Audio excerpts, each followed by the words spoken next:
I recently reversed my car out of my driveway onto the road that I live on. And I pulled out a little bit far because of the angle that I had parked at. And a car came out of nowhere, pulled around me, beeped at me, pulled up onto the curb on the far side of the road and zoomed off at high speed. Later in the same morning, I was sitting in a long line of traffic waiting to make a right turn. And after about 5 minutes, I was getting really bored and all the traffic on the left-hand side was zooming past me and I was thinking, oh, I wish I was in that lane. And about 3 cars then pulled in front of me, having swooshed past while I was sitting listening to the news. It was ever more depressing, and nosed their way in. And one of these people I could see was a woman who was genuinely had done the wrong thing. You could see she was embarrassed, her head was down. She was saying, please, please, please, and looking very apologetic. But there's only so often you can do that. The other 2 people who did it were, sitting upright in their nice big SUVs and pretending not to see me, and this was the most normal thing in the world. And it occurred to me that in all these instances, what these people were saying was their time was more important than mine. And I did the same thing this morning on my way here. This is a Tuesday, and Tuesday in my area is bin day. And in my rush to get to TED and get parked on time, I got stuck behind a bin lorry and I got very impatient. And eventually I pulled out and went to accelerate and nearly went head on into somebody else. And it was completely my fault. And what I was saying in that moment was my time is more important than yours. And I've been thinking about how each of these situations would be managed as we move towards autonomous vehicles.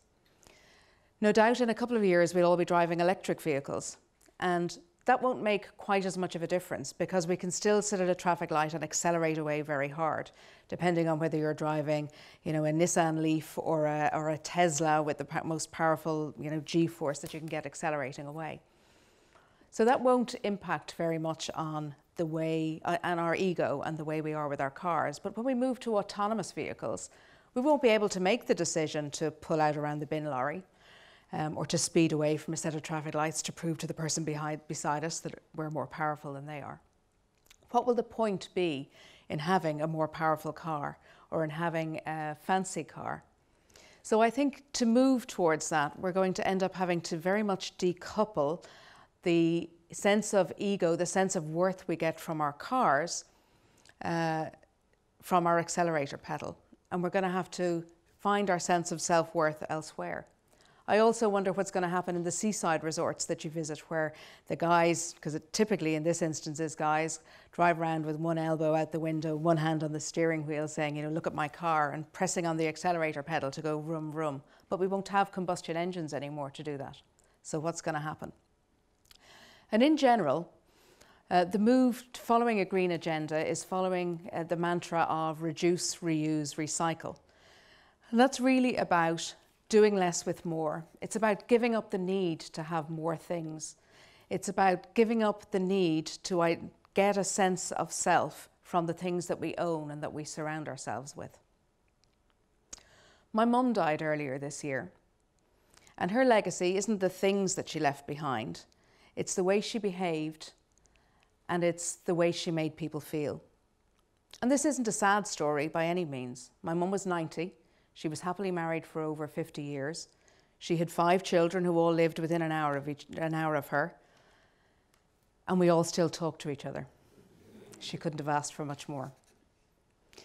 And in the time since she's died, I've got phone calls and letters from people who've said, your mum was great, telling me stories, reminding me of the stories that she had told me about drawing a line up the back of her leg with an eyebrow pencil to pretend she had silk stockings, because my mum grew up in the war. She was born in 1926, so her formative years were World War II. And she grew up in an age where there was what's called in Ireland the marriage bar. So the day you got married, you gave up work. Unless you were a nurse and maybe later on a teacher, you just literally were not allowed work from the day you got married. So she lived a life at home. She was a wonderful housewife and a wonderful homemaker. And what surprised me was that a couple of people have said to me since her death that she was an inspiration. And she was a role model. And I'm thinking, my mum was an inspiration to these people? How did that happen? She was never on a committee. She never joined the Parents Association. She wasn't on a parish council. She never wrote a letter to a public representative. And yet in that life, she had the power to inspire other people. And if my mum had that, think of the power that each one of us had. Most of us here have had access to a third level education. Many of us are employees or employers. We have access to social media.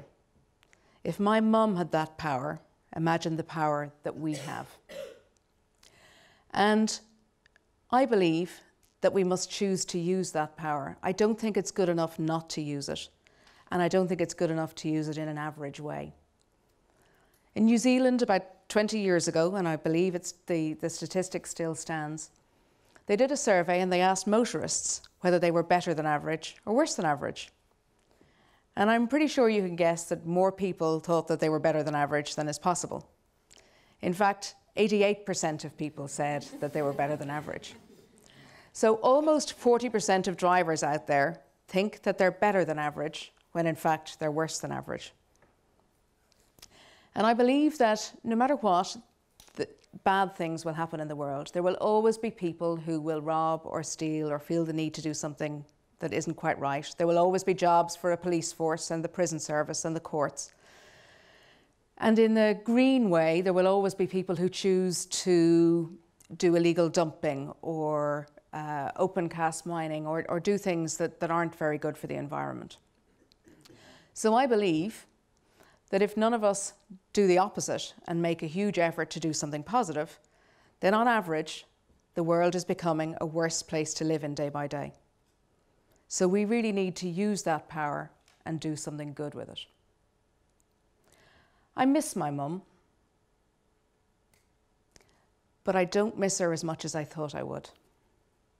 And that's a very hard thing to admit, particularly when my sister is in the audience. And the reason is that I had done a lot of my grieving before she died, because my mum had dementia. So the ladylike way that she behaved, that inspired other people, was going. She never said a bad word about anybody. She behaved with dignity. She was always polite. But in her later years, she was getting very frustrated. She loved going to the hairdressers because she liked to look nice. But she got so frustrated in the hairdressers that somebody would have to sit and hold her hand all the time. And it was very difficult to see her lose her dignity. But it put me in mind of a poem that I learnt a long, long time ago in secondary school, which I didn't even know that I remembered, but it came back to me in recent months. And it's called Death the Leveller. And it's by a guy called James Shirley. It was written in the 1600s, so 400 years ago, but it still holds resonance today. And one of the lines in it is, "Sceptre and crown must tumble down, and in the dust be equal made with the poor crooked scythe and spade." So basically, whether you're a king or a manual worker in a field, we all end up the same.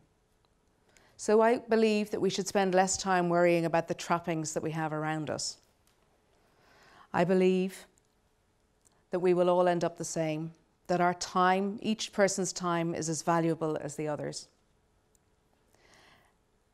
And I believe that doing the average for our planet or for other people, my choice is to do something that's green. I try and encourage people through my company to be more energy efficient. You might choose to do something for a different cause that's close to you. But let's not be part of the 40% that thinks we're above average and aren't. Let's make sure that we are part of the part that's above average. And let's each take an action in our personal lives, our family lives, and in the wider circle around us to make the world a better place. Thank you.